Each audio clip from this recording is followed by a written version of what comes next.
Next, we have Donna Love. Is Donna here today? Yes, okay, great. Donna was part of the largest group to cycle across the U.S. in 1976. They were a 91-member team consisting of 81 riders and 10 support people that occasionally rode.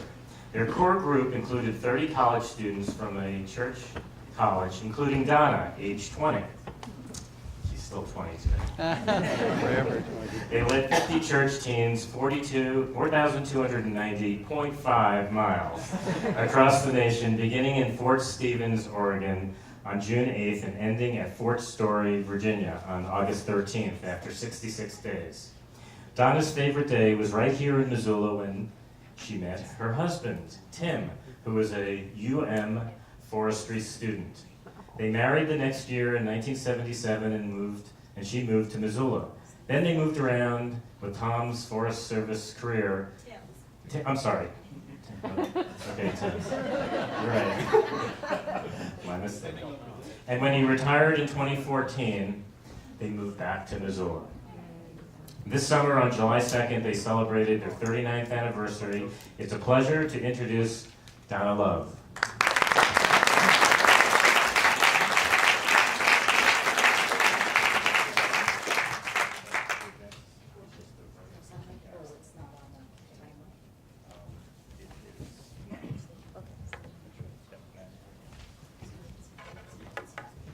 How many of you have heard the new song out, I Am a Lost Boy from Neverland? Usually hanging out with Peter Pan. You got to tune into those teenage stations.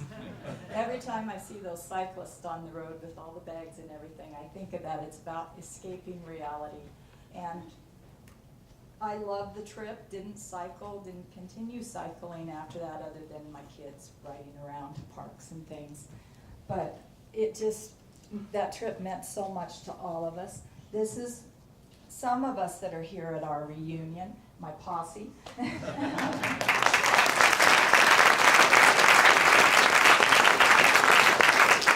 talk about the young people on the trip. He was 14 when he rode with us. Now we were a 30-member college team that our coach, Larry Hayworth from Big Sandy, Texas at the time, had this wonderful idea. Those of us on the team were on the cycling, we took cycling for PE in beautiful East Texas roads. And then he said, we're gonna take 50 teenagers with us across the Bikecentennial route. And we did, and it was wonderful. 4 marriages resulted from that trip. One was mine. And my wonderful husband is here today, and we live in Missoula again after moving with the Forest Service. So let's start into the PowerPoint, and somebody might have to do this for me, and I'll say switch when. The first slide is a little wordy. I don't usually like to do PowerPoints with wordy slides, but I figured we need to set us up. So our journey began June 8th, 1976 in Fort Stevens, Oregon. It ended 66 days later, but we cycled 54 of those. And we rode that many miles, an average of 80 miles a day, cycling at an average of 17 miles per hour. Slower at first. We stopped at church stops, so our route didn't totally, although Coach was always in touch with Dan from Bikecentennial at the time, we had to deviate sometimes for church stops. Okay, next slide. Our trip was the brainchild of Coach Larry Hayworth. After months of planning, we finally arrived in Fort Stevens, Oregon. Next. Near the shipwreck of the Peter Adele, not in 1906, I'd be very old now, we dipped our back tires in the Pacific Ocean. It explained about is it on a, I thought it was maybe on a loop, okay. We dipped our back tires in the Pacific Ocean. Next. We cycled in 10 packs of 8 in a style Coach called team touring. We had rovers that took turns cycling that day, because then they were hurriedly, catching people up to the pack if they'd had a flat tire or something came up. Our first pass, of course, was San Diego Pass in Oregon outside Eugene. Next. We didn't have red packs. We had red shirts.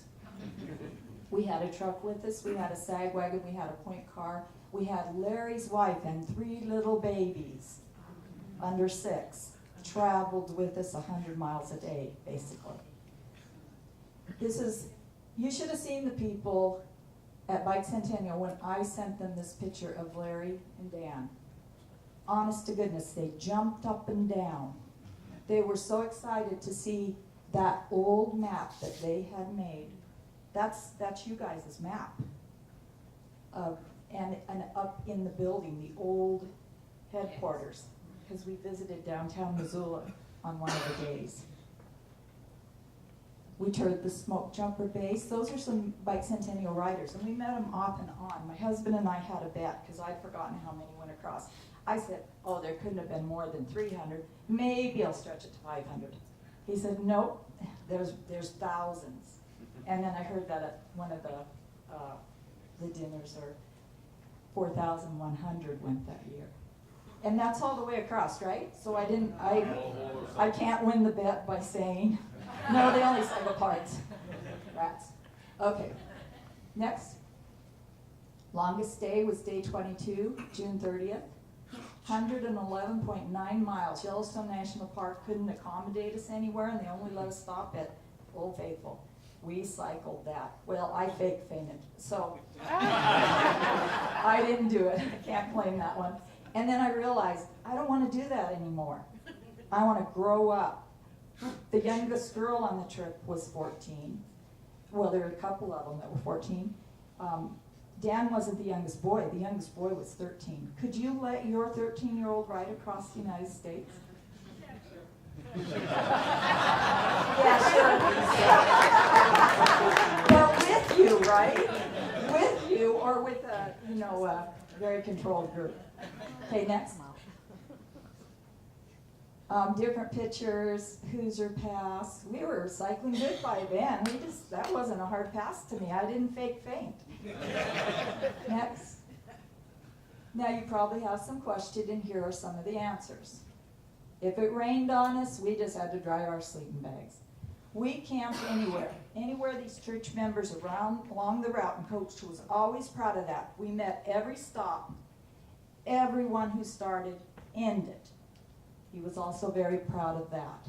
These mules were very friendly in Kuski, Idaho, and they'd look in the tent doors at us. Next. Very primitive at first.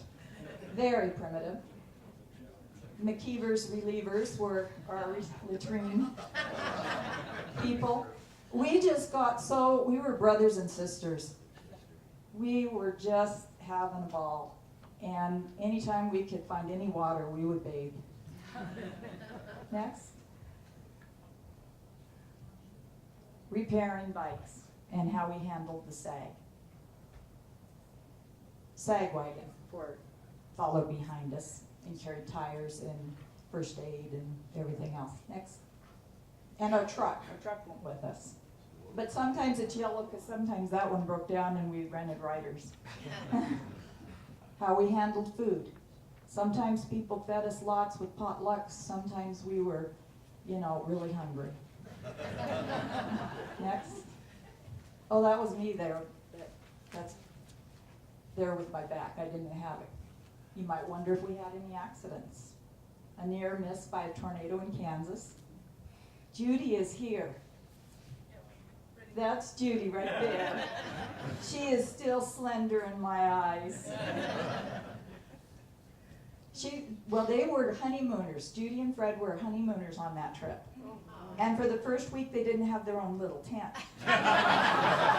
And Coach said, we're getting them their own little tent. And then it was very far away from camp. A broken shoulder blade and wrist in Colorado. Riding and looking back for cars, the boy who is 14, and turned 15 on the trip. Hit the tire of another kid. We were cruising down a mountain pass fast, and only bounced once in the other lane. No cars were coming. Landed in the far ditch and broke his wrist and his shoulder blade.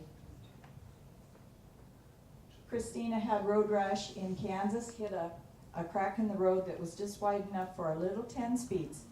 Only coach had a 17 speed, and then someone told me, Kay, that one of our rovers had a 17 speed. These were all 10 speeds, and mine was 19-inch 10 speed. Everyone that started the trip ended. Olga ended with a chipped elbow, riding with her cast on. John was fairly young. John? I turned 17 on that trip. And Lister is from Canada, and we had 2 Australian riders. Who did I miss here? Cindy was our secretary, who was fired for getting in a mud fight and getting mud all over Mrs. Hayworth's baby things. They had just done laundry. And Kay was told she would just burn to a crisp, so she wasn't going to be allowed on the trip. And then she climbed one of our training rides, and she was one of the only girls that made it to the top without fake fainting. She didn't get off of it, and coach said, "You earned your way." And it was at Oklahoma, wasn't it? Mount Nemo or something? Just like this. Oh, okay. Next. We visited many great places, ghost towns in the west, Gateway Arch in St. Louis, Missouri, Washington, D.C., Williamsburg. You could go on and on and on, couldn't you, as you go through this. Next. Our last day. That's my husband's birthday, by the way. It was meant to be. I met him here. He didn't cycle, but he was helping out because he was in our church. He wrote to me in Indiana, and I went around going, "Did he write to you? Did he write to you? Did he write to you?" I thought he had the list. No, just me, and we were married the next year. We may hold the record for the largest group to ever cycle across the U.S. You might notice we weren't self-contained, and someone at Bikecentennial headquarters, when we got there, said, "You're not doing it right." And coach said, "Well, you go to the grocery store, we go to the truck." But I know what he meant, carrying your own gear and everything. Next. Did we have fun? There's the mud fight, the famous mud fight. That's Dan right there. We had cowboys that had to clear our camp in Wyoming for rattlesnakes, and then they started shooting things. And so Cindy was hitting the leg with shrapnel, and Dan said, "Here, shoot my hat." And there's Lister, and there's John beside him with the blonde hair. I picked these pictures on purpose knowing they were going to be here. And Kay and Olga. We're going to have to wrap it up. I know. Can Next. flip through. That's all, folks.